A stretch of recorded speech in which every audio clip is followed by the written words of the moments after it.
Well, hello, good afternoon, good morning, good evening.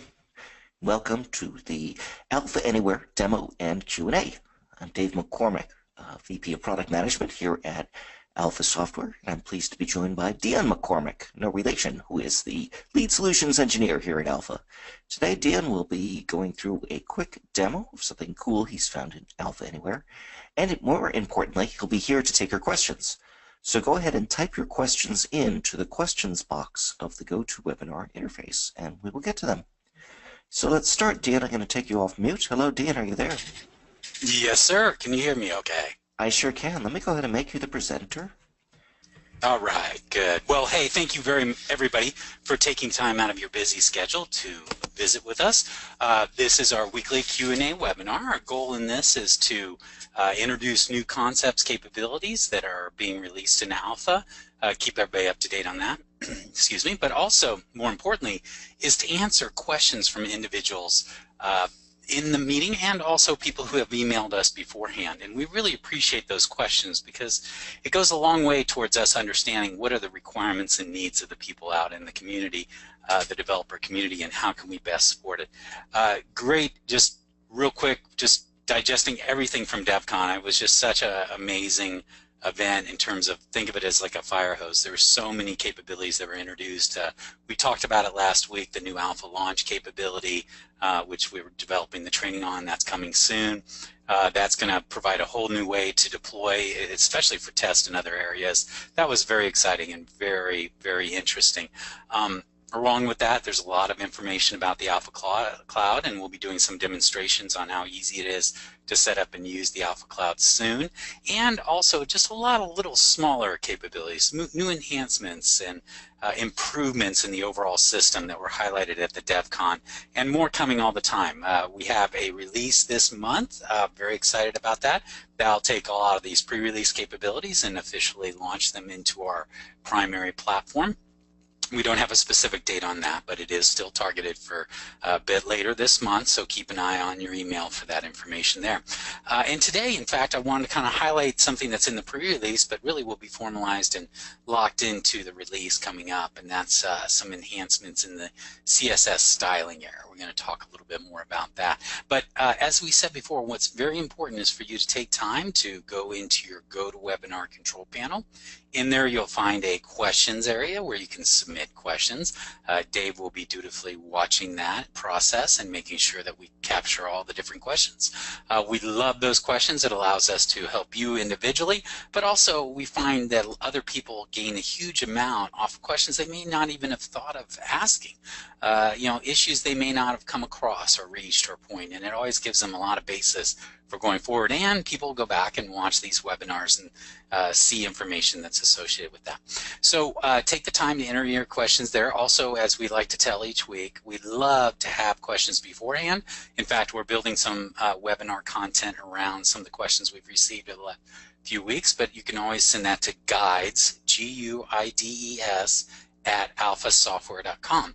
And if you send email to that, again, we record it, we monitor it, and then we bring it into questions into this, and or develop, you know, specific demonstrations to handle or to show the pieces there. So we kind of talked about last week about the Alpha Launch product, which is a very powerful way that allows you to easily sort of deploy right onto people's machine. And we have some training come along with that, which you're really going to like, but I really find it's really powerful on the test side. And what you're going to also see in there is a lot of great examples of styling, because Alpha really is focusing heavily on not only building very sophisticated, complicated, and complicated to the end user, easy for the developer, and very robust applications, but one of the key things is the look and feel and the appearance, and that's a critical element, especially for mobile solutions. People, you know, the bar has been risen so high by Apple and Samsung and Android and other pieces, and there's a lot of very talented designers out there. We want you as developers to be able to tie into that and bring that into your toolkit in an easy to use fashion so that you can apply great styling, make your apps look beautiful, please your customers, please your business account owners, whoever it happens to be, and please yourself. It's always nice to have that really beautiful app out there people can show it. So today I'm going to spend a little bit more time on some of the recent enhancements in terms of being able to utilize CSS. One in particular is and I'll go ahead and go down here. We actually did a CSS introduction / update. This was a couple months ago, and bear with me as I go down to that section here, where we talked about the styling, and we actually came in and talked a bit about the capabilities, and at the end of that we talked about new CSS technology that's coming down the road, specifically called Sass, which is a sort of enhancement on the core CSS technology. And so we're going to talk a little bit more about that because that's now in the pre-release. It will be in the official release very soon, and it's fabulous stuff, and it really makes your life really, really easy. But also I want to mention along that line as we do this update here is that Alpha is introducing a brand new standard style, and this is very exciting. You know, our core styles, and I'm going to jump over into my area here. I'm going to go ahead and I'm on a UX component. For people who are new, I'm actually in my UX developer. This is where I develop in my forms and other very sophisticated kind of capabilities there. But I'm going to go click on properties, and then I'm going to go here to style name. And here are the default styles that are in previous releases. This is not the most recent release here. But you can see that we had, you know, a different series of styles, some optimized for mobile, some iOS, some Android, and then some GR, which is our standard ones there. You'll see in the new release there's actually a new standard style that Alpha has come. And this is a very exciting style, and we're actually going to show you a bit more on that on our next meeting. I want to kind of focus on just manipulating the existing CSS, but I want to talk about that or just introduce it to you. It does two things that are really, really powerful. One is it is easy to tailor with CSS and with the technologies you're going to see today so that you can quickly optimize that style for whatever look and feel you want.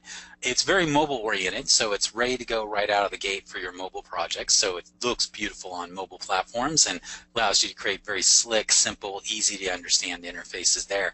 And it also uses SVG as a core part of it. And we've talked about SVG, but we're starting more and more to embrace and utilize the SVG icon set. And there's a huge benefit of that. And the number one benefit of that is that you don't have to have an external dependency in your app on like icon files and other things. We've found it works great, but there's always little tweaks, and you have to worry about like having the right font awesome file in there or material design file, etc. With SVG, you can actually incorporate, there's a set of icons that come with the new version that actually are preset, ready to go, optimized for our new style. You can go in and edit them. That's one of the neat things about SVG is you can change their colors, their style, all these things very simply, so it doesn't take a lot of work to make it look something more like you want in terms of your application there. And last but not least is that the actual SVG information is included in the project. So instead of referring to external files or external libraries, it works great, and it allows you to include that so you get more stability, more controllability, and there's a huge amount of SVG icons on that. And when we go through the standard style, I'll go back and show you where you can get some of these cool SVG icons to bring into your solution there. So that's the new style, and again, we're going to do that on our next sessions. We're going to dive into that and show you all the different elements of that, and also start introducing a new capability called the control bar that uses a lot of that capability to its best functionality. But what I want to go ahead and today is talk about the enhancements to the current system. So what you had before is, let me go in here, is that we've really had a set of 2.0 styles. They're now called version 2.0 styles. And they were like GR Blue, GR Gray, Mauve Blue, Mauve Gray. And those were our first generation of web optimized styles. The GRs were really built for desktop web. You'll see that in a lot of our grids. They're very nice for desktop. They're very dense, very easy to use. Mauve was our first sort of attack at creating a mobile oriented style where you had bigger fonts and bigger setups so that on a mobile device it was user. But that was very version 2.0. Then we kind of came out with the version 3.0. As the dominance of the Android and iOS platforms took hold, we really made optimized versions of our styles for those specific platforms. So therefore, when you use those styles, it looked like an iPhone app, it looked like an Android app. It had that kind of familiarity and similarity for the user so they weren't confused about what you do. And again, all of these were modifiable and edited. Now, one of the key reasons I talk about these different CSS versions is that the technique I'm going to show you in a minute to modify the style fairly readily is really only applying to version 3.0 and above. So we really only went back because they're really the starting point for all mobile devices going forward. And as you'll see in the next session, with our new style, we anticipate most people will use that new style because it's so easy to use and so easy to modify. But I want to put the caveat that, you know, the techniques I'm going to show you in a minute to modify the style is really only applies to the 3.0, which is like your iOS and your Android styles and your new styles there. So this was kind of the history, the 2.0, and now we have the 3.0, and now we have easier ways to modify that and our new style from there. Now, what we're going to show you in a few moments also is what are called sub-themes, which allow you to quickly apply different styling that is already built into our core styles, and then with that, you'll be able to modify them to your needs. Now, there are two really ways you could approach and connect to the style builder. But now there's one, which was the web control panel. But now we can actually, within the component builder, you can access the styles. And what we're talking about, especially for people who are kind of new to Alpha here, I want to kind of take you back, is that I'm currently in my Alpha development environment, and I'm at the Web Projects Control Panel. And in here, you're going to notice up here is a button here called Open Web Style Builder. And this is the tool you use to modify styles. So when I open that up, I can pick a style that I want to modify, and let's say, you know, I can pick one file and then modify it from there. So that was the traditional way to edit the style builder. But with the newer release, you can actually be in a component. So I'm going back into my component, go into the style name, and actually within here, I can edit the style directly, which is very powerful because that way you don't have to go dig back out if you just want to tweak the style and the other pieces from that standpoint there. So I'm going to go ahead and show you real quickly how we launch the style builder. Again, these are our built-in styles. They're included in our project. You'll see that some are highlighted called local. So these are kind of system level styles, and you can click through them to look and see what they look like. You'll see iOS 7's got kind of a flat structure there. Our older mobile ones had bigger buttons and other pieces there. But the idea behind this is that the initial set of styles are with the system, i.e. with the Alpha core development environment that's loaded on your system. What you can do though is you can create a local style, which is a copy of it for this one project. And that's usually what you want to do. Unless you want to apply a style change to all your different projects on your machine, what you'll do is you'll either edit a local one. You'll notice I already have some local ones here. Or I'll go to the system, select the iOS 7 or whichever one I want to edit, click OK, and in a moment when it launches up when I click Edit Style, it's going to ask you a question. So again, we have these set of styles, and they're really just CSS style sheets. So they're files that are sitting on the development machine here. But when you go to edit it, it's going to go, hey, you know, do you really want to edit the system styles, or do you want to make a copy to your local? And you can see there's a choice of either local or global. And if you click on here, it talks about this. So this is the CSS file in the executable folder. Local is stored in the same folder as the web project, therefore it's tightly associated with this one project I'm working on, and then global is where I can do it for all web projects for here. So usually you're going to select local. And the nice thing about it is once you've edited this, you can always copy these files from one project to another, so you can reuse them within there. So what I'm going to do here is, again, I'm going to go back and say, you know what I want to do is I would like to modify the standard style. So I'm going to edit that style, and then I'm going to go into local, and I'm going to call this iOS 7, let's go webinar, just so I can give it a name. So this will give it a name. It's going to copy all the content out of the core one and put it into there.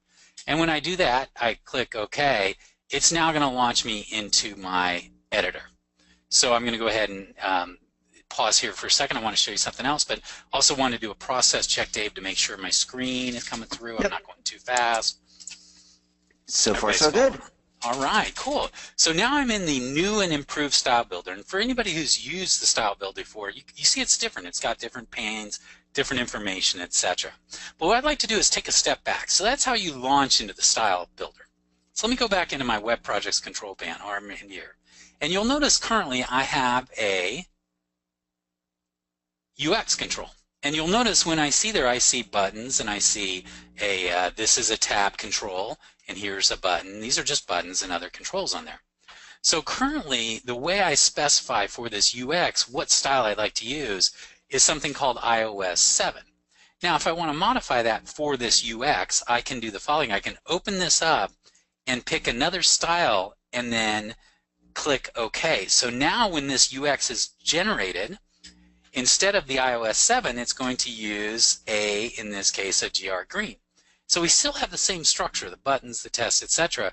What's going on below the scenes, or behind the scenes, is that it's just taking this HTML and associating a different set of CSS, so you look and you get a different look for it. And all you have to do is change that style name from whatever it happens to be. And that makes it easy to switch back and forth between styles or there. Now you'll notice that I've selected a specific style here. So I'm going to go ahead and select iOS 7 now. But you'll notice on the left-hand side we have something called project style. And what project style is that you don't want to have to necessarily open up every component and tell it which style to use if you're going to be using the same style across all your components in your system. So what we can do here, which is kind of fun, is I can say use project style. You'll notice now the style name is open left caret project style, right caret.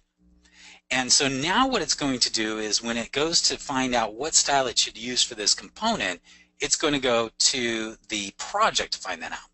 And if I go to the Web Projects control panel, I'm on the Web Projects control panel, and I go to Project Properties, on here you'll see I have a project style right here. And currently it's set to GR Gray. So therefore any component I have pointed to the project style is going to immediately use GR Gray. I'm going to go ahead and change that because I want to use it. I'll just use iOS 7 for now. So I'm going to set it iOS 7. So the cool thing about that is you can set the style once, modify, then throughout your project you just tell all the components to use that style, and boom, they're all going to use that style. And the other benefit is that now once you pointed at that, if you go in and edit that style with the Style Builder, which I'll show you in a few minutes, then what will happen is all of your components will essentially grab that updated information for the style as it goes from there.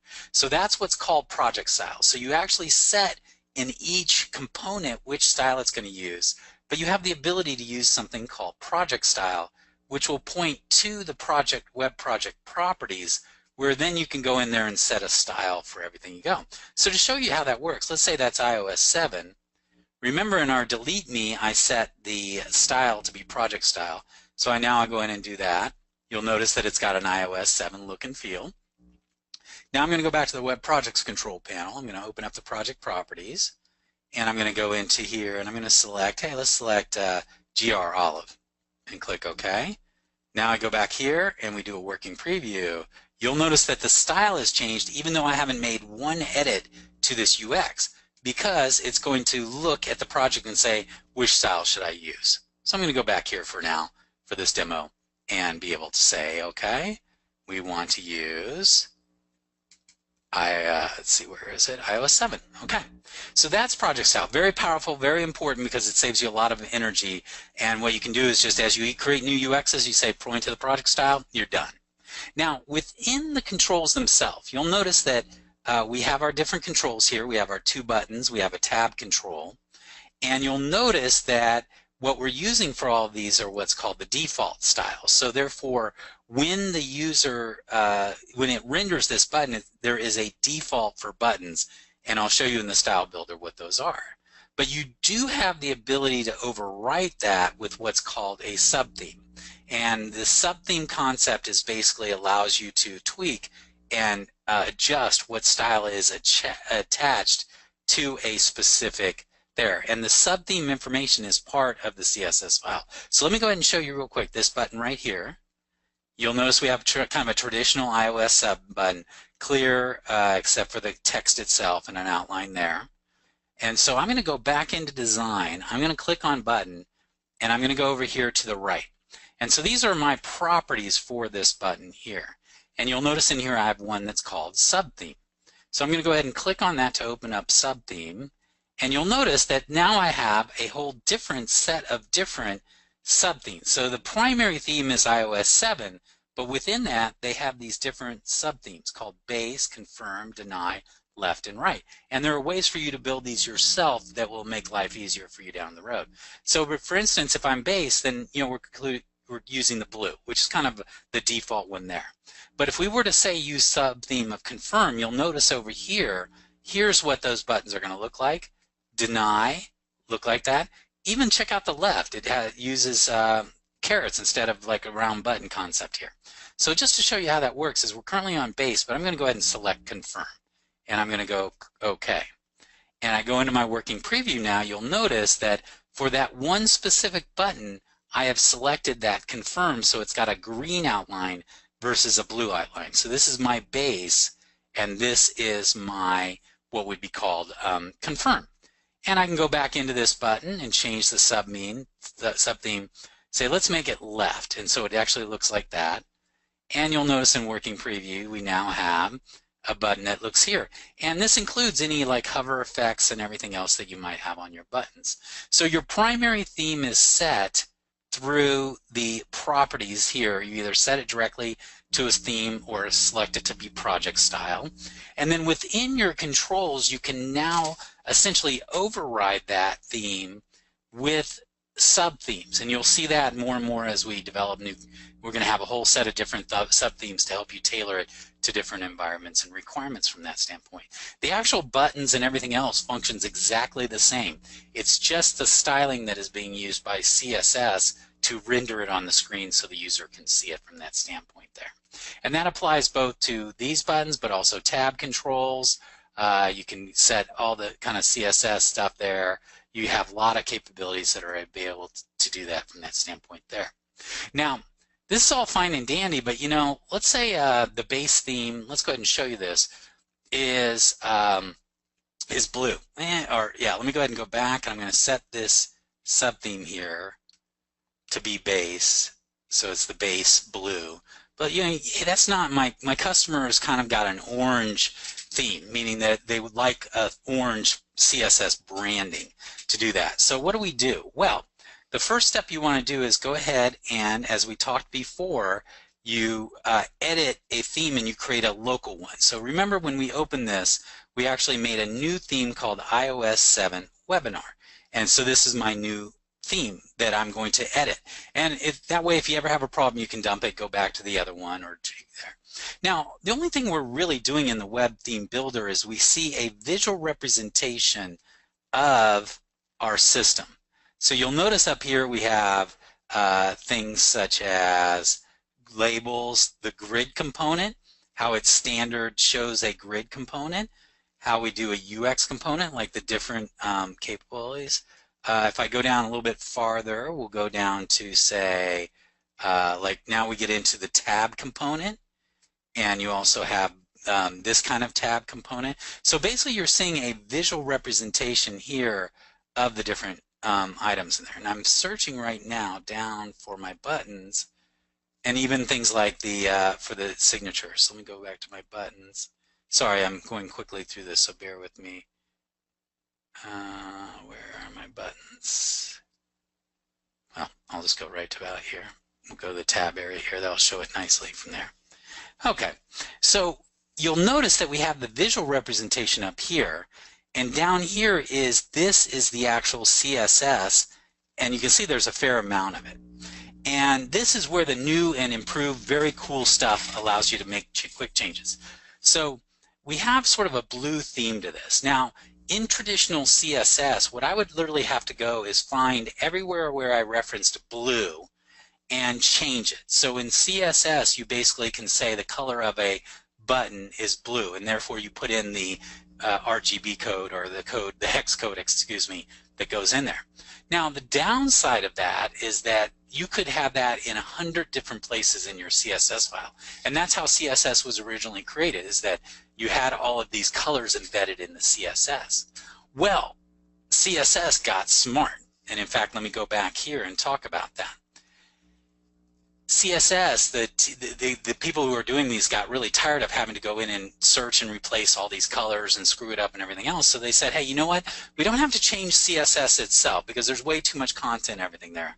So let's add an enhancement on top of it. And let's call it SASS, or SASS. And basically, think of it as CSS with superpowers is what they jokingly call it there. And the idea behind it is that it allows you to then extract items out of the CSS and put like placeholders into it. And I'll show you that in a few moments when I go back into it. In fact, if you want to learn more about SASS, you want to go to the website sass-lang.com, and it goes through and explains everything you need to know about SASS. Now, nice with alphas, you really don't have to understand how SASS works to have, to do what you need to do. But I want to kind of show you a little bit of the background here. So it's worthwhile going in and talking about that. But let me go ahead and go back into my development environment and show you what this looks like. So as you can see, this is CSS. Basically in here, what you're doing is you're defining classes and telling it what kind of color, what kind of font to use, etc. So traditionally what would be here, let's go ahead and just take this webinar link right here. This is a CSS class. Basically it says when I apply this class to an item in my HTML, it's going to apply a specific font with a specific color. And traditionally what you would see is you would have a font size, and then in here you would have something like F344234, etc. I think that's too many there. So I would literally put in the color I want for that. Well, the problem is if I want consistent colors, I had to put that color into everything within on every one of these. So what CSS did, which was really cool, is saying, you know what we can do now? I'm sorry, that wasn't color. That would have been the font family. I apologize. This would have been, for instance, the color. So what they did is say, hey, you know what we can do is instead of inserting the actual color, so this is a better example. So I could put in here, pound F1 or 23421, and then that would have been the color right there for there. Instead, what we're going to do is put a little piece of placeholder text, and that placeholder text, now I can put that anywhere I want in my CSS. And then at the top of my CSS, I can define what that is. And when this runs, it's going to take this value here and go through and find anywhere there's primary, $primary, and replace it. So basically, they've extracted out that kind of color and font information to the size, including size. This can apply to anything in here. So we can get the different sizes and things like that. So these are these special type of tags that allow you to change. And you'll notice in here, for instance, you have an accent color, and then this is the color itself. When it runs, it's going to find accent dynamically during the runtime and replace accent with this color here. And so if I want to change the color scheme throughout here, all I have to do is now go in and change it here, and across my whole spectrum of items in my CSS, it's going to show up properly. So I could do that, or we could use Alpha's handy dandy tools. So let's say I want to make that adjustment here. I'm going to go into the adjust mode here, and you'll notice something. It's gotten rid of my CSS here, and now I just see my visual representation. And on the right hand side, you'll see here all of those things we had, those $sign items that are here. So let's take an example. You'll notice this is kind of a blue. That's the accent color. So let's say I want to change the accent of color across my application. What I can do is go into here, click this little down arrow. It brings up here, and I can say, you know what, my customer, they kind of like an orange color. So let's go ahead and go to here. And therefore I've done that, and I click OK. You'll see that, boom, all across my CSS, wherever it referenced that accent dollar thing, it actually shows it here. And so I can scroll up and down. You'll see even like the bounding box for these items here. Let's see other things that are there. Color. Let's go down here. You'll see some colors here. So anywhere we've used that accent color in my whole system, in my button list and other things, here are my buttons here.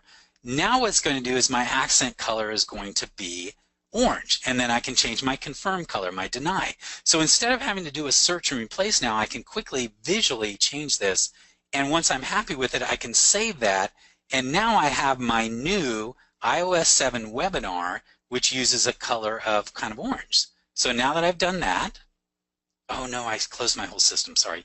Jeez, I always do that. Take a breather here, and we'll wrap this up in the next few moments here. So let me go back in here. There we go. We'll reopen our project, get back in there. So I meant to just close the web style builder. So now what I can do, which is very fun, and you can see where this becomes very change, publish, and you're done kind of scenario. So I'll reopen my demonstration. I'll reopen my dialog box here. Okay. Now that I have my new style, you'll notice that I'm still using the project style here for this. So I'm going to go to the Web Projects Control Panel.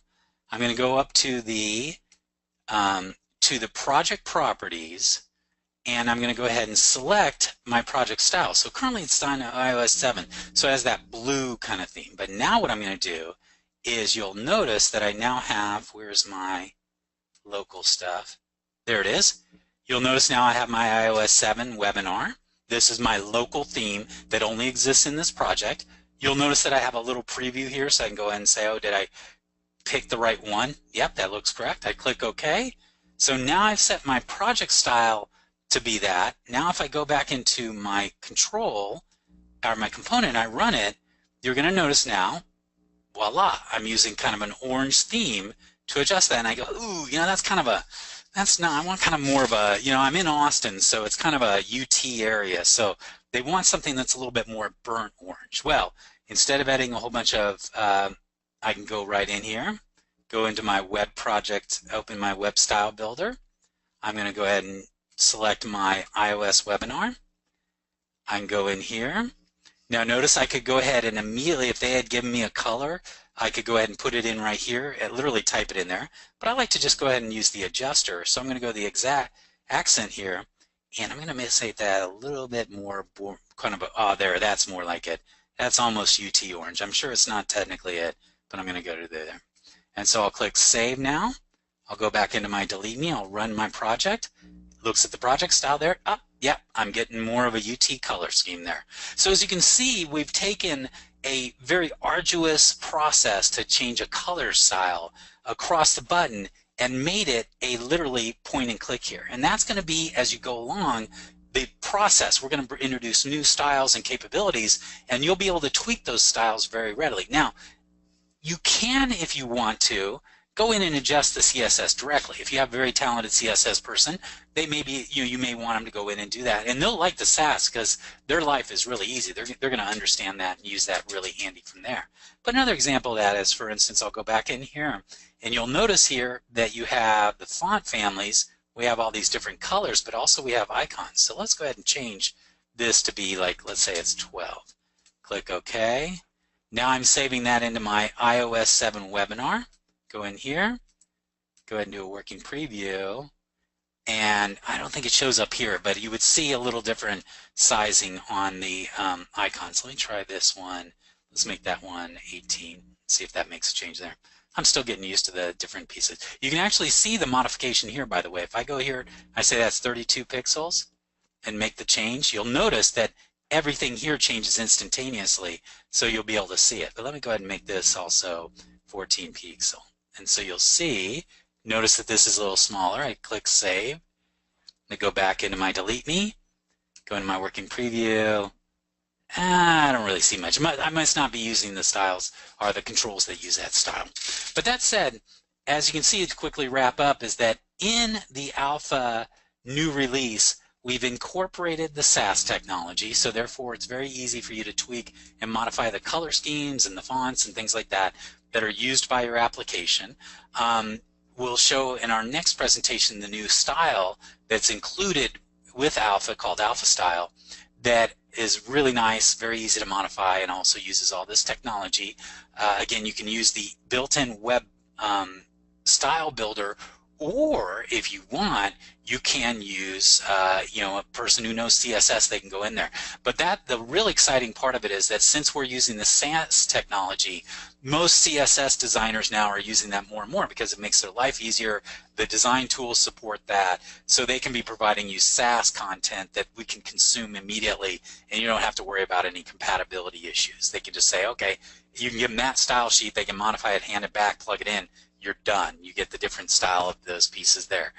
And in fact, if they want, you can, they can get the development system to look at it there. So that is kind of a wrap up. Again, next time we'll talk a little bit more about the new style that came out. With that, I'm going to hand that back to my associate Dave for any questions they may have, and also any questions about other topics. Excellent. So let's start with a question which is related to styling, and that question has to do with Bootstrap. This was I did in fact ask this as a qualifying question. Did you attend DevCon? They were not able to make it to DevCon. But well, then we're not answering this question. I'm sorry. I'm laying down the policy. I don't think that's the rule. You had your chance. The question is, will we allow Bootstrap to be used with Alpha Anywhere? How do you use Bootstrap with Alpha Anywhere? I know you actually did a whole section on that, but if you could just talk about that quickly, and we can do another session on that.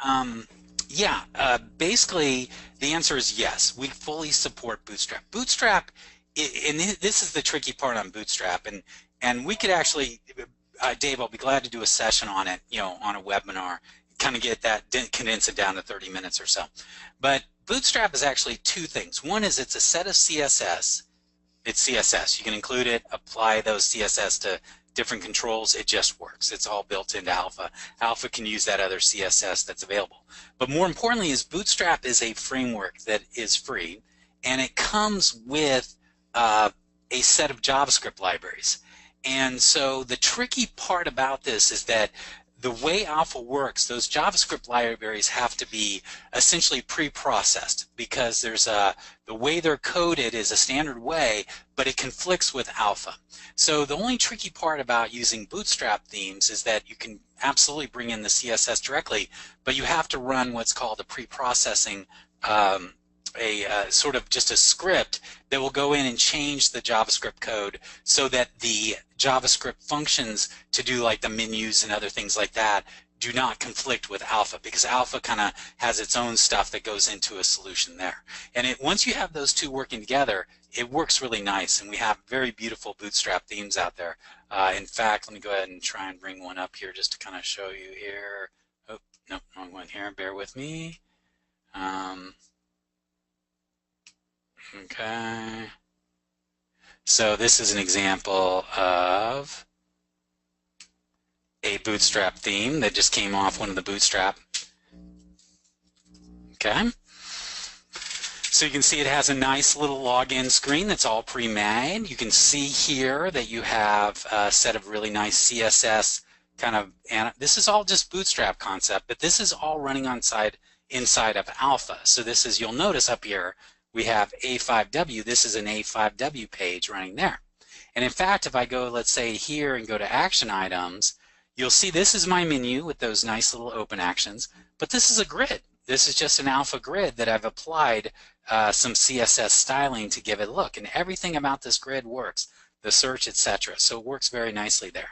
Now, the only tricky parts that I had to do was I brought in the CSS, but I had to take the JavaScript library that was included with this theme, and I had to modify run it through the process to change the JavaScript code so it wouldn't conflict with Alpha. What you'll see is that when you bring it in, like this will work, but the grid won't work properly, or vice versa. So that's the other. And what is that command? Oh man.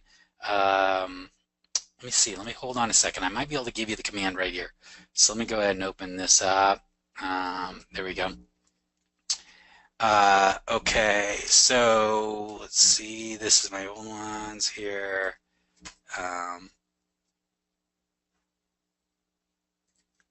No, I don't have that. Oh, I didn't include that there.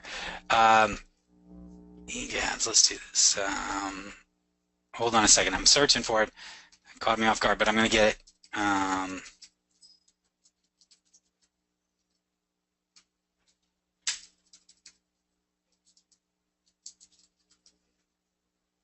that.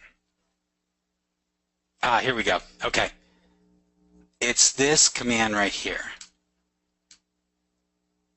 It's called a5_make_jQuery_safe. And that is a built-in command that you feed it a file, a JavaScript file, and it will spit out a jQuery safe file, meaning that one that can be working with Alpha. So you need to use that. And there's actually out there a UX component that Selwyn built that it does this for you, where you basically select that and go from there. So this is the key part, is you have to run this on any JavaScript library that's included with your jQuery or with your Bootstrap theme. And then what will happen there is that when you actually run, sorry, I'm running back and forth here. When you run that, then the jQuery library from the vendor that's included in Bootstrap won't impact there. And so things like, these little menu high and show works really good. These nice little animations will work good there. But if you don't do that, then it will conflict there. And so we should probably do a session coming up, just quick, more basically redo the boot. And I think my presentation may be going online, so it may already be there. If we does go online, it'll just be for people who attended the conference. I see. Okay. We may do an extended one with even more information in it. So we'll talk. Yeah, we could definitely do that there. Get back to you guys. Yeah. Yeah.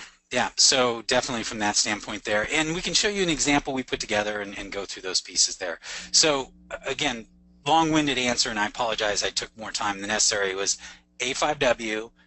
It's standard A5W grids and everything else. You include the CSS that comes with the Bootstrap theme, and then the only other thing is you need to make sure that you run this command against each of your JavaScript libraries that come with the Bootstrap, so that then it plays nicely with Alpha. Otherwise, things just will stop working and they won't work properly. Once you do that, then you're off to the races. It's standard Alpha development of grids and other pieces there. That are able, very easily to do it. So it's a little tricky, but once you have it, and once you've done that, and once you've converted those libraries, you're going to be golden, and it's going to go along very smoothly. Excellent. So another question related to what you had shown earlier regarding Sass, and it is, when you are editing one of those styled files, can you add in your own variables? Like, for example, help info would be something that people might want to style. Let's say it wasn't included. All right. Yeah, absolutely. I mean, this is just the code file right here. So you're welcome, after you properly back it up before you use it, you can modify this, because this just uses the industry standard Sass processor. It's called the Sass processor, that basically pulls this file out, looks at these little variables, runs through and does a replace operation, and then spits out that HTML as the final HTML, or I'm sorry, CSS to be used. So there's no reason why you can't add your own little directives in there, and then insert it into wherever you want to within our CSS structure. So absolutely you can, because some people have created their own styles for different types of buttons and other things like that they like to use. Sometimes they get them when they go into a project. They inherit style sheets from other companies, like a design firm that's working with a company, and the design firm will specify all the style information. You just say, hey, give me your style sheets, and then you can go in and apply that information in here and kind of combine Alpha's standard style sheet with theirs to get the best of both worlds, get their color scheme and everything else, and within Alpha, everything maps correctly to the different controls. Great. So the pattern for going about doing that would be, what, up here at the top, you do something like, let's say it was help info. Would it be like $info : and then whatever else you wanted to put in, whether it's a color or a size or border information? Yeah, whatever, and it's just a replacement. So let's say it's going to be FF3B30. Okay, so I've kind of mimicked up here, and then what you want to do also, very important, is you want to go, tell it what it is. Yeah. Here is a new super thing for my file. Now when you're actually editing the CSS down here, you can just say, oh, for that, the color should be, what do I call it? What do I call it here? Info. Mm-hmm. And all it's going to do is, at this point, it's just going to look up what the info is and replace it with what's in info. And then you'll notice that, by the way, check it out. You'll notice that the styling, it actually will go through and kind of validate your CSS. You'll notice that it can't parse the info right now for some reason. I think the reason is you left out a semicolon up at the top where you put it. Let's see. Let's go back. That's my guess there. See if it's smart kiddo. Well, I don't know if that's the right answer. There you go. That is correct. You'll notice that it does this so you don't screw it up too badly. Right. Because all it's doing is a very strict replace of this value with this value right here, including the semicolon. So my guess is it does a replace instantly and says, oh, wait, you got a problem, and throws up its hands and stuff like that. So good catch. Thank you. You've done a lot more CSS today. You should be doing this. So I don't think so. So anyway, Sarah, our documentation. Hi, Sarah. Person, she is on today. She has pasted a link. I'm going to paste it for you in the chat window. And actually, all you have to do, if you're looking for that A5 make jQuery safe function, is you can find that right in the documentation section. Just do a search for A5 make jQuery, and you will find it. So, I don't see anything in my chat window. It must not gone out yet. Hang on, I'll just paste it in there. There we go. Thank you, sir. All right. Ah, yes. Keeping me honest. There we go. And actually, there is a predefined control. And let me see here. A5 make jQuery. By the way, Sarah, and it's in our. Let's see, where is that?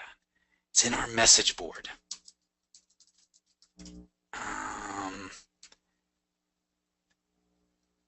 Okay, is it down here? Yes. Check this out right here. So I'm going to go ahead and paste this in there. And we should probably create a link if possible in the documentation. This is a UX that Selwyn built, or actually I take, maybe, no, it was David Cates. I apologize. David Cates had built. And basically it's you in there, you click on a open button, you select a JavaScript file, it puts it in there, runs it, and spins it out. So it actually makes it easy for you to do it within your project. So that's on this. It's called this UX here. And you can go in and look at the code and see how it's being stuffed there, or how it's being used within that UX there. But it's got a file browser where it selects a file, that's the JavaScript file, feeds it to the jQuery make safe or function, spits the information out, and then you're good to go from that standpoint there. Excellent. Here's a question, maybe a little bit more than what you want to get into now, but if not, will be one we'll handle. And that is, what's the preferred method for debugging alpha PhoneGap applications on Android? Wow, I was just doing, that's a session in and of itself. In fact, I'm going to say that thank you, Mr. Bob Moore. He did an outstanding session at DevCon, and I just basically took all his content. No, it's just, he did a great session, and there's two major ways to do it. And I'll give you the summary right now. The first and foremost summary is that you use Chrome on your device, whether it's a Windows or a Mac device, and you use what's called the Chrome debugger. And the Chrome debugger allows you to talk to an Android device that is plugged in via USB to the laptop or desktop, wherever you're using it. And the cool thing about that is then you have essentially a full debugger environment that can watch your app, including seeing it on the screen. And then you can go in and look at it. Like, so if it's throwing errors, you may not see that on the Android device, but in the debugger, you'll start seeing like little errors and other things that are coming up.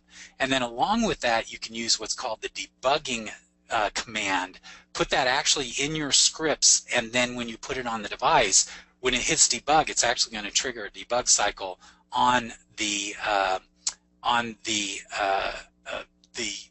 Google Chrome debugger, so you can actually step through things and see what's going on there. And last but not least, you can also put in there what are called console.log events, where it will actually, think of it as the old basic print me command, where you have the print command, you would print out information inside of an algorithm or whatever it is. You can actually insert those in, and what will happen is those console log calls will show up, so you can say, oh, I'm in this function, and this is the value of this and this and this. So you can essentially spit out what's going on in there and see it in a debugger. So we could actually, that's a great session to do in the near future. to kind of do a quick and dirty show how it is, because there's a few mechanical steps you have to do it. But again, you want to use the Chrome debugger for Android. It works both on Chrome and iOS, on Mac OS and also on Windows.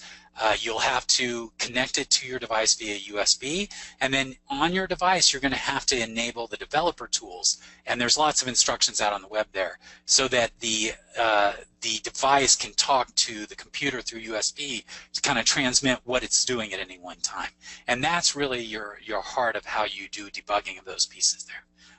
And it really, once you get it working, it's great, because normally PhoneGap is challenging because it's somewhat opaque, meaning you really don't see what's going on, and it just stops working unless you know. But with this, you can now kind of pull up and see under the covers and see what's going on there. Excellent. Here's a question, different topic, and the question is: the grid provides fast, almost spreadsheet-like data entry. But what's the equivalent for UX components? If you need to do data entry for large data sets and you wanted to do it in a UX, how would you structure something like that? Well, you can insert a grid in a UX. You could do that. The other methodology you would do is use what's called the repeating section capability. And I can go ahead and bring you up. There's actually an example in here, is that I'll go ahead and I'm going back into my development environment. I'm going to create new.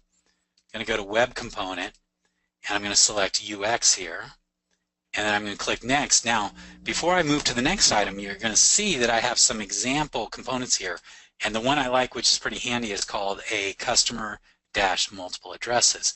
And this is a UX component that has what's called a repeating section that allows you to have multiple addresses for each customer. So let me go ahead and click OK. And I've just opened up this sample component here. So as you can see, you know, I've got a header up here or some links, but I've got sort of my parent record here, and then down here I've got what's called a repeating section, and within that repeating section I have a series of controls. So let me go ahead and show you what it looks like. Now you'll see I've got my header section up here, and then I have a spreadsheet-like enterprise, so I can go in here, you know, and then keep going like there, kind of scenario. So I can kind of achieve what I'm doing with the grid, but the important thing about it is that I'm doing it within what are called repeating sections. And these couple powerful, all of these controls can be using validation. So even though I'm putting in garbage, it can use all the different type of controls that are available, including lookups and other pieces there. And I can add records if I want to, as many as I want, and I can also predefine to have a certain number of records. I can also delete records as I go through there and do that. So it gives you a little bit more of it. And it's keyboard navigatable. So I'm using tab to move through them, shift tab to move back. So it's a little, actually in some ways it's a little easier to navigate than a grid because of all the tab controls work really nicely. Now the heart of this is what's called a repeating section. And what a repeating section is, you'll notice that I only really have one row here that drop down and then my other items here. So what a repeating section does is that you data bind that to, say, a child table. Let's say this is customers, and then you have a child table for addresses. And therefore, what's great about that is it will do all the data binding to multiple rows in that child table. And it will take care of repeating this on the screen as you use it. So you don't actually have to worry about managing it. It's going to, if you'll notice in here, it puts in the nice little plus button, and when I click there, it just adds a repeating section for me, and I can add as many as I want and be editing and moving around from there. So it's a very powerful tool. It is data bound in nature. Excuse me. And it gives you a nice interface on a UX component. The only thing I've noticed is that if you do end up with, like, if you're going to have like 500 rows in it, then yeah, that may be want to use a grid or something like that, because it's managing a whole bunch of individual controls. Even though I've only created one set, it's creating all those. So over time, it's going to slow down a little bit because you just have a very complicated amount of controls running inside here with all the information there. The other thing that's very handy about this is that there are techniques. We don't have the time today, but let's say you had, like, let me go back into my design here. And let's say we had another text box here called total. And so now in here I have a text box, and I bet it's not going to look right because yeah, okay. So I have total here, like, 100, and then here is 200 or whatever, 300. I can actually, in another field on my interface, total up the items in this column, and as I enter them in, it will be dynamically totaling them. So it's really good for like invoice apps and other things where you have a set of numbers you're totaling. Because in real time, what it will do is it will take the total of these, and you can show it in a field. You can literally save that field, say with the parent record if you wanted to, or just use it for display. But it has a whole bunch of things where you can do the sum of this, the count, the average, many different ways you can use that there. And that's called the repeating section. And if you want to learn more about that, you can go into our help documentation, and we're testing out Sarah. So Sarah, okay, that will open up our fabulous documentation site, which I use more and more every day. And I can go in here, repeating. This is on my side. Okay. My side. Ah, there we are. Okay. My keyboard's, oh, it's, okay. Okay, there's this area repeating section right here, and it talks all about the repeating section, how to put it together, what are the different capabilities and other things there. And that is really a way for you to achieve that kind of spreadsheet interface with Alpha. Now, I'm going to give you one last option, since we have a few minutes left, is that since Alpha is a web-based solution, you can use third-party like JavaScript spreadsheets if you want. Now, the downside is they're not data-driven, they're not data-connected like Alpha stuff, so it's going to be on your shoulders to write the integration between the back-end database and everything else there.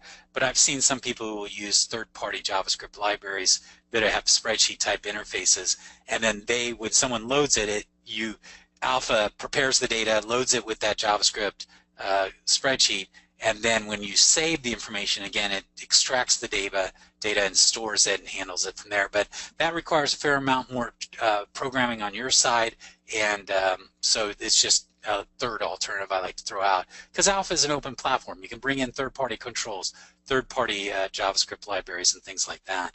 Let me actually show you here. I kind of played with that a little bit. Let me go ahead and show you that since we've got a couple more minutes here. Let's go ahead and go to, yep, let's go here. Okay. Not saving my style. Let's see if this works, if it blows up on me. Okay. So I can create a spreadsheet in here. Oh, yeah. Oh, I have to be in live preview, I believe. Let me go back in there. Bear with me, everybody. And I don't know if this is going to work. I just was playing with this a while back and see if it works or not. So it's a third party, I think it was DHTMLX or something like that. But again, it takes a fair amount of coding you have to put together. So you can see that, yeah, I've got an error there. But now this is a third party spreadsheet. And, you get really a true, it's a true spreadsheet interface, but again, there's no data driven. It's all manual there. I can click another spreadsheet, have it here. This has a little different look here. But if you really needed something that was like a true spreadsheet metaphor interface, you could use a third party and then do the integration with Alpha, and it works really nicely. Basically, it's just a JavaScript library that opens up in a div on a UX component or a web page, but if you click save or anything else here, you're responsible. And actually, how these work, which is very interesting, is that you'll notice there's no real save button. Every time I type something in here, the system sends a request back to the server to take this information and say, okay, server, this column, this row changed, you save it. So you have to figure out and put those. But that, again, I just like to introduce it as an option because Alpha is an open environment. Now, the only other part too is that, how about remote disconnected operations? Are you going to really be able to do it there? And then you may want to look at a list component and other things like that if you're going to have to be mobile and disconnected. So a lot of different variables there. But option number 1 is grid. Option number 2 is repeating section. Option number 3 is integrate a third-party spreadsheet grid or a spreadsheet library. And those are some different ways to handle it. That's terrific. So when you were talking about offline, grids are typically not used for offline use, but the question that Right. The question I had was or someone here had was the spreadsheet control that you used. Is that a JavaScript spreadsheet? And if so, Yes. that could probably be used in offline use if you Yes, took the time to. yes, it could. I have no experience on that. I can't guarantee it. The other question is how does it work on a small screen factor? Because it's kind of a spreadsheet thing. So you'd have to look at the vendor and see what their support is. Because the other question is it touch enabled? Because you're Yeah, not that's a using great keyboard question. and stuff. Yeah. Mhm. How does the touch operate? And does it bring up the keyboard that obscures the whole thing? So you have to just look at those kind of issues if you're going to go mobile offline.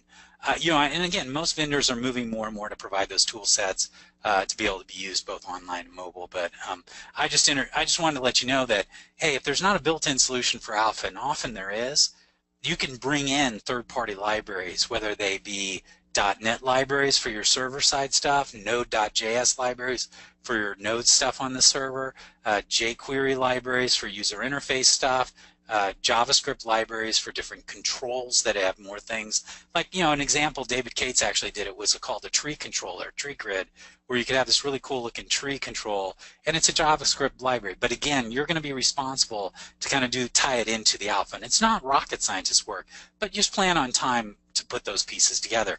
Whereas if you use the built-in grid and the built-in repeating areas, our developers have done all the heavy lifting for you. Great. Well, thank you very much. We are at the end of our time. There were a bunch of questions we were unable to get to this time. I am taking them down. I'm sending them over to you, Dan, and we will pick Excellent. them up Hey, for our include next the two session. other things. We want a debugging session and a bootstrap session. And a bootstrap session, yeah, absolutely. And my answer is, my name is no, because you didn't go to DEF CON. We showed it there. What's going on there? No, we love you. We want to help you, so we'll do that. But next year, put it on your library. You'd already have those questions answered. You already would be debugging and building bootstrap interfaces if you had gone to DEF CON. So That's a valid point. such a great investment in your personal skill sets. I can't recommend it enough. Great.